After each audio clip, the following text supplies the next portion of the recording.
네, 안녕하세요. 초등생활 처방전 이서윤입니다. 댓글이나 강연에 갔을 때 질문을 많이 받은 건데요. 교과서를 따로 사야 하느냐, 그래서 집에서 예습복습을 시켜야 하느냐 라는 그런 질문을 받습니다. 왜냐면 요즘에 아이들이 교과서가 무겁다 보니까 저희 어렸을 때만 해도 항상 교과서 들고 다녔잖아요. 얼마나 무거웠어요. 저는 그 무거웠던 기억이 아직도 나는데요. 이제 사물함에다가 넣어두고 다녀요. 그러니까 아이들은 훨씬 더 가볍게 왔다 갔다 할 수 있는데 또 집에서는 도대체 학교에서는 뭐 배우는 거야 라는 생각도 들고, 그렇다고 해서 매일 왔다 갔다 그 교과서 들고 다니라고 하면은 집에 놔두고 가기도 하고 또 아이가 무겁기도 하고 그렇잖아요. 그래서 교과서를 하나를 더 구매를 해서 집에서 예습복습도 해주고 또 엄마 아빠도 뭐 배웠는지 확인을 하고 그래야 되지 않을까 하는 생각이 든다라는 거예요. 그럼 어떻게 해야 되느냐? 일단 저는 아이의 수준에 따라서 좀 다르다라고 생각이 듭니다. 아이가 학교의 교육 과정을 따라가는 거를 좀 벅차하는 아이다. 그런 경우에는 하나를 더 구매할 수 있습니다. 저학년 같은 경우에는 국어와 수학을 구매를 하시는 거고요. 국어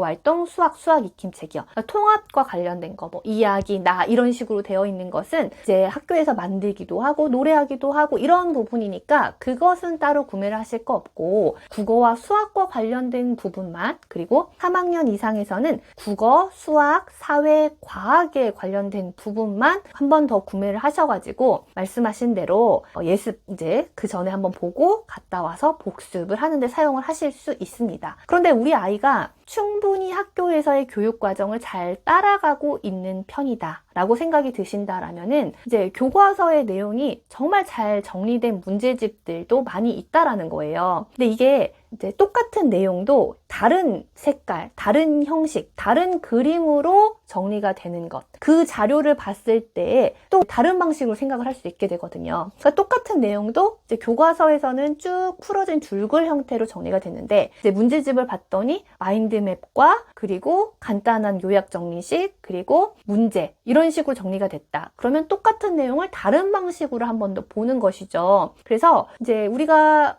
교과서만 이제 보는 것과 또 다른 효과를 가지고 올 수가 있다라는 거예요. 그래서 우리 아이가 교과서 따라가는 것도 벅차한다라면은 교과서를 똑같은 걸 하나 사서 한 번 더 반복해서 보는 게 도움이 될 수 있고, 만약에 우리 아이가 충분히 따라가고 있다라고 한다면 이제 교과서는 학교에서 열심히 하고 그 다음 집에서는 뭐 이제 문제집이라든지 이런 것들로 또 복습을 하거나 이제 예습을 하거나 할 수 있다라는 겁니다. 그럼에도 불구하고 이제 내가 교과서를 하나 더 구매를 하지 않았다라고 했을 때에는 이제 1~2주에 한 번씩은 교과서를 집에 가지고 오라고 해서 한 번씩 확인을 하는 것도 도움이 됩니다. 일단 긴장감이 조성이 돼요. 아이 입장에서는 엄마 아빠도 한 번씩 검사를 하고 점검을 하는 거니까 수업 시간에 조금 더 집중을 하는 면이 있고요. 또 엄마 아빠 입장에서도 학교에서는 이런 걸 공부하고 있구나. 우리 아이가 교과서에 뭐 낙선을 하고 있지 않은지 제대로 다 잘 채워가지고 공부를 하고 있는지 이런 것들을 확인해 볼 수가 있다라는 거예요. 그래서 1학년, 2학년 같은 경우에는 이제 교과 내용 자체가 그렇게 어려운 게 아니기 때문에 교과서 공부를 따로 예습하고 복습하고 이런 것들이 필수가 아닐 수 있지만 3학년 이상에서는 사실 내용이 어려워지니까 이제 그때는 우리 아이가 부족한